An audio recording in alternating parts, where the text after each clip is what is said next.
Okay, for this next video, we're going to be looking at the converse of the Pythagorean theorem. And a converse means kind of like working backwards. And so we know that the Pythagorean theorem is a squared plus b squared equals c squared. And before we were trying to find either the value of a, b, or c. And to find the when trying to use the converse of the Pythagorean theorem, it's when they're going to give us numbers and we're going to see if the Pythagorean theorem works. If it works, then we can prove that it was a right triangle, because remember that in order for the Pythagorean theorem to work, it must be a right triangle always. Okay, so we're given some numbers. Let's look at this first set. 3, 4, and 5. So if I take a as 3 squared, replace the b with 4 squared, and I'm going to ask myself, does it equal 5 squared? So I'm going to do some math here. 3 squared equals 9. 4 squared equals 16. I'm going to ask myself, does it equal 25? And in this case, 9 plus 16 equals 25.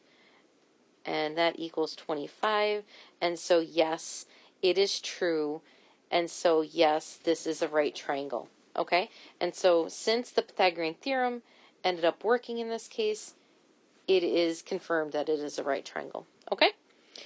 Let's try one more. We know that we're going to be using a squared plus b squared equals c squared again, but plugging in some numbers, seeing if it's true, okay?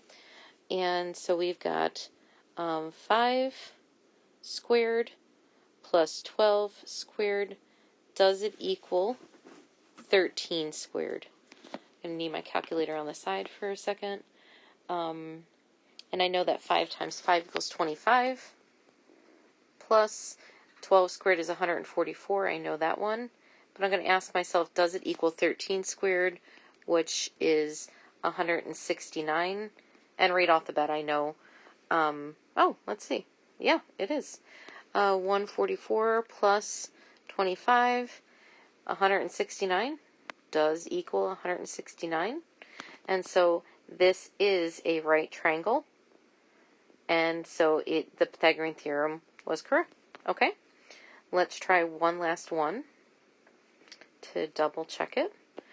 Your longest length is going to always be the C. That's the hypotenuse. Remember, that's opposite of the right angle in a triangle. So if I have a right triangle here, okay, my hypotenuse is always going to be opposite of that right angle, okay?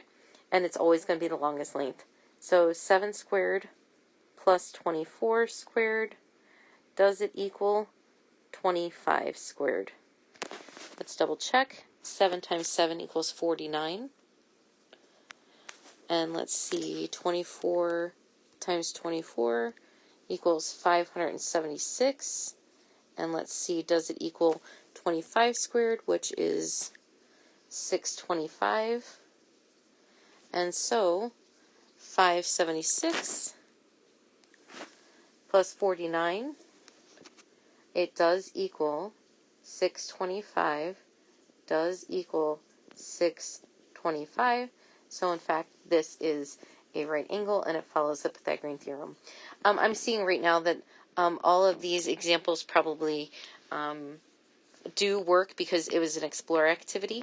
And so on the next page, they're going to ask you to work out these problems and see if it fits. So a equals 9, so I'm going to do a squared plus b squared equals c squared, or does it equal c squared? Let's double check.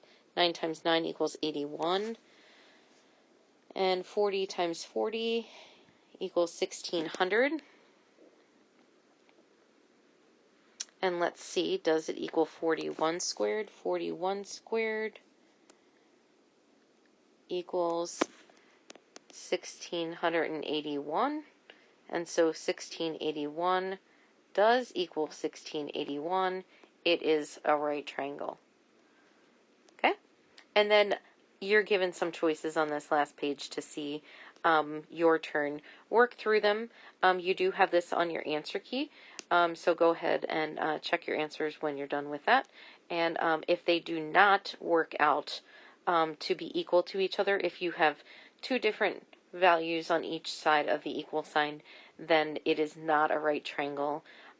So the Pythagorean theorem did not work. Okay?